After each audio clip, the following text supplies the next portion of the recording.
الحمد لله نحمده ونستعينه ونستغفره ونؤمن به ونتوكل عليه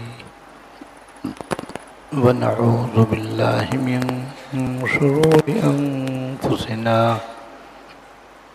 ومن سيئات أعمالنا من يهده الله فلا مضل له ومن يضلله فلا هادي له وأشهد أن لا إله إلا الله وحده لا شريك له وأشهد أن سيدنا ونبينا ومولانا محمدًا عبده ورسوله صلى الله تعالى عليه وعلى آله وأصحابه وبارك وسلم تسليمًا كثيرًا أما بعد فأعوذ بالله من الشيطان الرجيم بسم الله الرحمن الرحيم وذروا ظاهر الإثم وباطنه إن الذين يكسبون الإثم سيجزون بما كانوا يقترفون صدق اللہ العظیم۔ میرے قابل احترام بزرگوں اور عزیزوں، 2 جمعے پہلے مسلم شریف جو حدیث کی مشہور کتاب ہے اور بخاری شریف کے بعد اس کا درجہ ہے، اس کی ایک حدیث شریف بیان کی گئی تھی اور اس کے ایک حصے کی تشریح کی گئی تھی اور 2 حصے باقی تھے، اس لیے آج بھی میں اسی کے بارے میں بیان کروں گا۔ پہلے مسلم شریف کی حدیث کا خلاصہ انشاءاللہ تعالی بیان کروں گا، اس کے بعد جس جز کی تشریح ہو گئی تھی اس کا خلاصہ، اور باقی 2 حصے جن کی تشریح کرنی ہے وہ انشاءاللہ کوشش کروں گا کہ آج پوری ہو جائے، کیونکہ اگلا جمعہ بھی میرا سفر متوقع ہے۔ مسلم شریف میں یہ حدیث حضرت ابو ذر غفاری رضی اللہ تعالی عنہ سے مروی ہے۔ وہ فرماتے ہیں کہ رسول اللہ صلی اللہ علیہ وسلم نے فرمایا کہ 3 شخص ایسے ہیں، 3 آدمی ایسے ہیں کہ اللہ تعالیٰ قیامت کے دن ان سے گفتگو بھی نہیں فرمائیں گے اور ان پر اپنی رحمت کی نظر بھی نہیں ڈالیں گے اور ان کو گناہوں کی نجاست سے پاک بھی نہیں فرمائیں گے، اور ان کے لیے دردناک عذاب ہے، تو حضرت ابو ذر رضی اللہ تعالیٰ عنہ فرماتے ہیں، میں نے عرض کیا یا رسول اللہ صلی اللہ علیہ وسلم، یہ 3 آدمی کون ہیں؟ یہ تو تباہ و برباد ہو گئے، کیونکہ ان کے لیے تو یہ 4 وعیدیں آپ نے بیان فرمائی ہیں، اور یہ 4 وعیدیں اور دھمکیاں ایسی ہیں کہ خدا نخواستہ کسی کو لگ جائیں تو وہ تو تباہ و برباد ہی ہو جائے۔ تو رسول اللہ صلی اللہ علیہ وسلم نے فرمایا کہ ان میں سے ایک آدمی وہ ہے جو اپنے شلوار کو اور پاجامے کو یا تہمد کو ٹخنے سے نیچے رکھتا ہے اور اس کی تشریح میں تفصیل سے آپ کے سامنے بیان کر چکا ہوں۔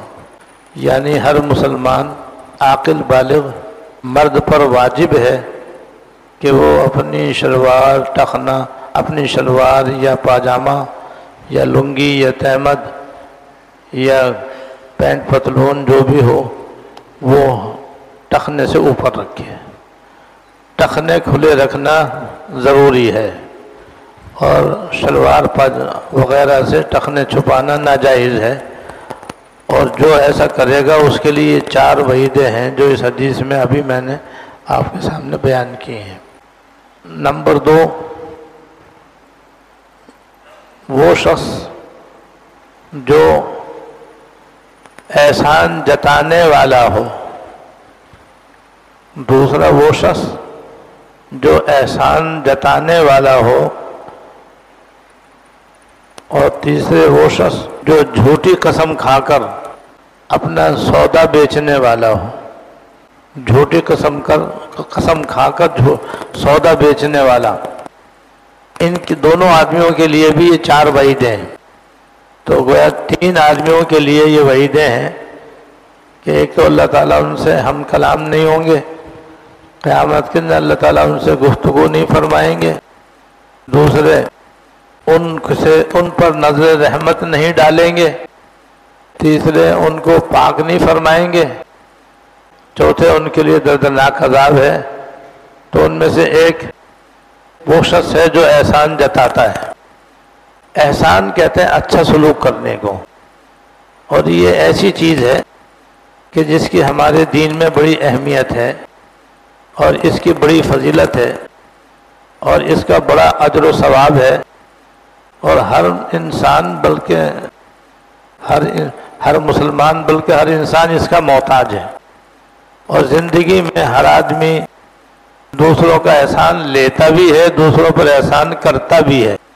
یہ انسان کی زندگی کے ساتھ ساتھ ہے، یعنی اچھا سلوک کرنا یہ ہر آدمی کی ضرورت ہے۔ ہر مسلمان کو چاہیے کہ دوسرے مسلمان کے ساتھ اچھا سلوک کرے، اچھا برتاؤ کرے، جان سے مال سے اس کی خدمت کرے، اور یہ سب کچھ اللہ تعالیٰ کی رضا کے واسطے کرے۔ اور انسان بچپن سے لے کر بڑھاپے تک اس کا محتاج ہوتا ہے، اس لیے انسان کی اچھے سلوک کی ضرورت اور حسن سلوک کی ضرورت، احسان کرنے کی ضرورت ایسی ہے جیسے انسان کے کھانے پینے کی ضرورت۔ جیسے ساری زندگی آدمی کھانے پینے کا محتاج ہوتا ہے، سونے جاگنے کا محتاج ہوتا ہے، احسان کا بھی محتاج ہوتا ہے۔ اس کے بغیر انسان کی دنیا میں زندگی گزرنا آسان نہیں ہے۔ جب یہ بات ہے تو ہمیشہ ہر مسلمان کو دوسروں کے ساتھ ہمیشہ اچھا سلوک کرنا چاہیے، اچھا برتاؤ کرنا چاہیے، جان و مال سے اس کی خدمت کرنی چاہیے، اور یہ صرف اللہ تعالیٰ کی رضا کے واسطے اور اس ثواب عظیم کے واسطے جو اللہ پاک نے صلہ رحمی کے اندر، اچھے سلوک کے اندر، احسان و سلوک کے اندر رکھی ہے۔ یاد آیا ایک روایت میں ہے کہ جو آدمی عذرائے شفقت کسی یتیم بچے یا بچی کے سر پر ہاتھ رکھے تو جتنے بالوں پر اس کا ہاتھ رکھا جائے گا ہر بال کے بدلے اللہ تعالیٰ اس کو ایک نیکی عطا فرمائیں گے۔ اور کسی یتیم بچے اور بچی کے ساتھ شفقت کرنے کی وجہ سے، اچھا سلوک و برتاؤ اور محبت کرنے کی وجہ سے حضور فرماتے ہیں کہ وہ اور میں دونوں جنت میں ایسے ہوں گے، اس طرح سے ہوں گے۔ اور ایک روایت میں ہے کہ جو کسی یتیم بچے بچی کو اپنے کھانے میں شامل کر لے، اپنے کھانے پینے میں اس کو بھی شامل کر لے تو اس کے لیے جنت واجب ہو جاتی، جنت اس کے واسطے واجب ہو جاتی ہے۔ اور ایک روایت میں ہے کہ دنیا میں سب سے بہترین گھر وہ ہے جس میں کسی یتیم بچی یا بچے کے ساتھ اچھا سلوک کیا جائے، اور سب سے بدترین گھر دنیا میں وہ ہے جہاں کسی یتیم بچے بچی کے ساتھ زیادتی کی جائے، ظلم کیا جائے، بدسلوکی کی جائے، برا برتاؤ کیا جائے۔ اور ایک روایت میں ہے کہ جو آدمی اپنی 3 بیٹیاں یا 3 بہنیں پالے، پرورش کرے اور ان کو اچھے اخلاق اور اچھے آداب سکھائے، اور جب وہ شادی قابل ہو جائیں تو ان کی شادی کر دے، تو فرماتے ہیں وہ اور میں اس طرح جنت میں ہوں گے۔ اور ایک روایت میں ہے کہ ان کے لیے جنت واجب ہو جاتی ہے، اور ایک روایت میں یہ ہے کہ وہ اس کے لیے جہنم سے آڑ بن جاتی ہیں، جہنم سے بچنے کے لیے وہ آڑ بن جاتی ہیں اور حفاظت کا ذریعہ بن جاتی ہیں۔ کسی نے کہا حضور اگر 2 بیٹیاں ہوں تو وہاں اس کا بھی یہی ثواب ہے، تو کسی نے پوچھا اگر کسی کی 1 ہی بیٹی ہو تو اس کا بھی یہ ثواب ہے۔ اب یہ ہے احسان کرنے کا ثواب، یہ ہے اچھا سلوک کرنے کا اجر و ثواب۔ اب ہر گھر میں بیٹے بھی ہوتے ہیں، بیٹیاں بھی ہوتی ہیں، بہنیں بھی ہوتی ہیں، اور ماں باپ بھی ہوتے ہیں، اولاد بھی ہوتی ہیں، یتیم بچے بھی ہوتے ہیں، یتیم بچیاں بھی ہوتی ہیں۔ اب ان کے ساتھ تو اچھا سلوک کرنا ہی انسان کی طبیعت کا بھی تقاضا ہے، عقل کا بھی تقاضا ہے، اور قرآن و حدیث میں جو ہے اس کی اہمیت اور بڑی فضیلت۔ اب کوئی شخص بھی دنیا میں ایسا نہیں ہوگا جس کے والدین نہ ہوں، اور ماں باپ کے کتنے فضائل ہیں، ان کے کتنے حقوق ہیں۔ ان کا تو یہاں تک حق ہے کہ آدمی اگر وہ ناراض بھی ہوں، ڈانٹ بھی پلائیں، تب بھی اف تک کہنے کی اجازت نہیں ہے۔ اور ماں باپ کے صرف چہرے پر عذرائے محبت یا عذرائے شفقت نظر ڈالنے کا ثواب یہ ہے جو ایک حدیث میں بیان کیا گیا ہے کہ اگر کوئی اولاد اپنے والدین کے چہرے پر محبت سے 1 مرتبہ نظر ڈالے تو 1 مقبول حج کا ثواب ملتا ہے، چاہے دن میں 100 مرتبہ نظر ڈالے۔ اگر 100 مرتبہ نظر ڈالے گا تو 100 مقبول حج کا ثواب ملے گا۔ اندازہ کرو، یہ ہے، یہ حسن سلوک ہے۔ یہ والدین کا حق ہے کہ اولاد ان کے چہرے پر بھی نظر ڈالے تو محبت سے نظر ڈالے، شفقت سے نظر ڈالے، ادب و احترام سے نظر ڈالے، اس کا یہ ثواب ہے۔ تو صرف نظر ڈالنے کا یہ ثواب ہے تو دل خوش کرنے کا کتنا ثواب ہوگا، اور ان کی جان سے مال سے خدمت کرنے کا کتنا اجر ہوگا، جبکہ یہ ان کا حق ہے، ادا کرنا ہی کرنا ہے۔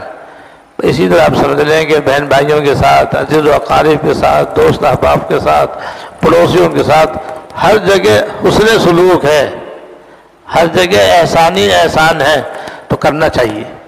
ہر مسلمان کو اللہ تعالیٰ کی رضا کے خاطر اور بغیر بدلے کی نیت کے، بغیر بدلے کی نیت کے اچھا سلوک کرنا چاہیے اور احسان کرنا چاہیے۔ جس مسلمان کے ساتھ بھی اچھا سلوک کرے اور احسان کرے، ہرگز اس کا دنیا میں بدلہ نہ چاہے، بلکہ اللہ تعالیٰ سے اس کی رضا چاہے، بلکہ اللہ تعالیٰ سے اس کی رضا چاہے، اور آخرت میں جو اس کا ثواب بتلایا گیا ہے اس کو چاہے، بس یہ۔ اور احسان کر کے ہمیشہ کے لیے بھول جائے، کبھی بھول کر کے بھی اس کو زبان پر نہ لائے۔ شریف آدمی وہ ہوتا ہے جو دوسرے کا احسان یاد رکھتا ہے، اپنا احسان بھولتا ہے۔ شریف آدمی وہ کہلاتا ہے جو خود احسان کر کے اپنے احسان کو بھول جائے اور دوسرے کے احسان کو ہمیشہ یاد رکھے۔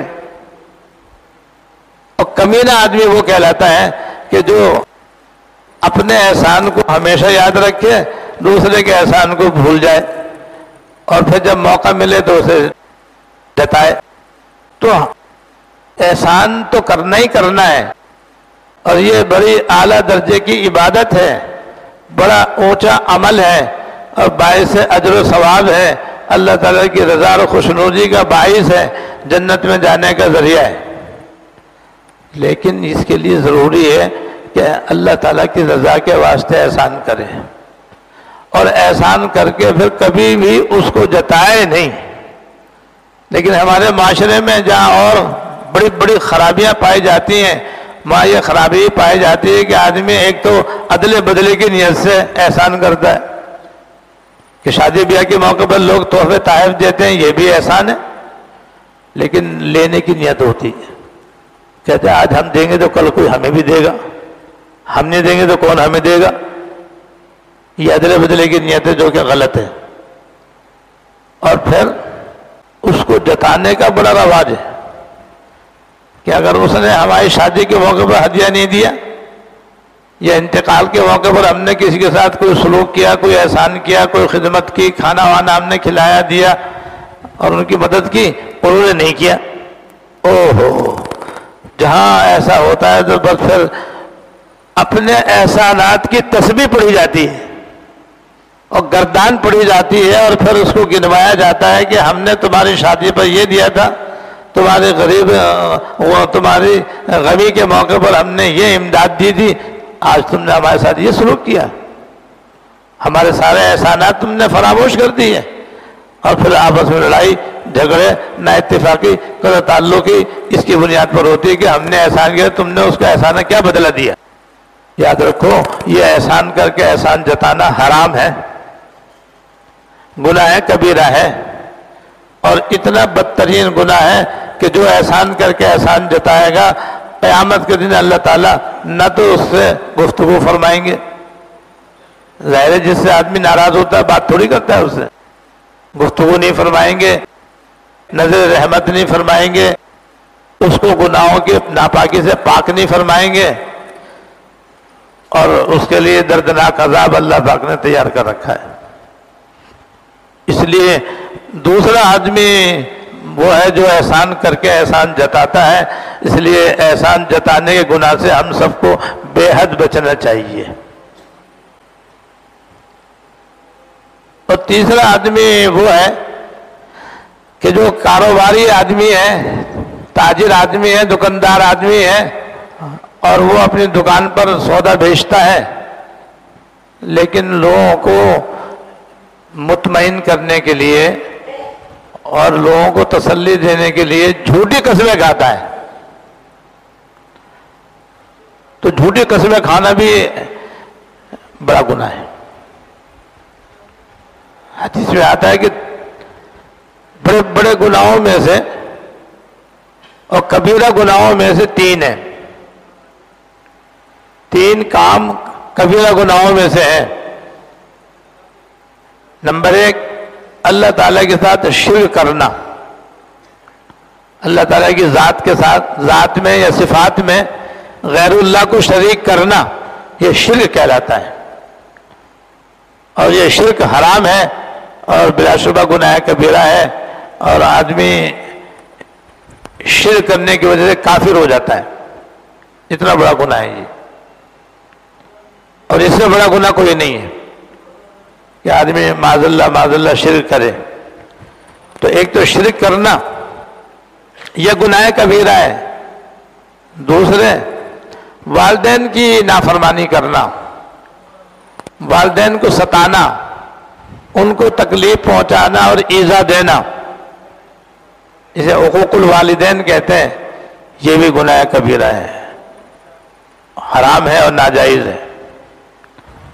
اور تیسرے جھوٹی قسم کھانا، الیمین الغموس، جھوٹی قسم کھانا، یہ ایسا بڑا گناہ ہے کہ اس گناہ کی وجہ سے آدمی پہلے تو گناہ میں ڈوب جاتا ہے، پھر دوزخ میں ڈوب جاتا ہے۔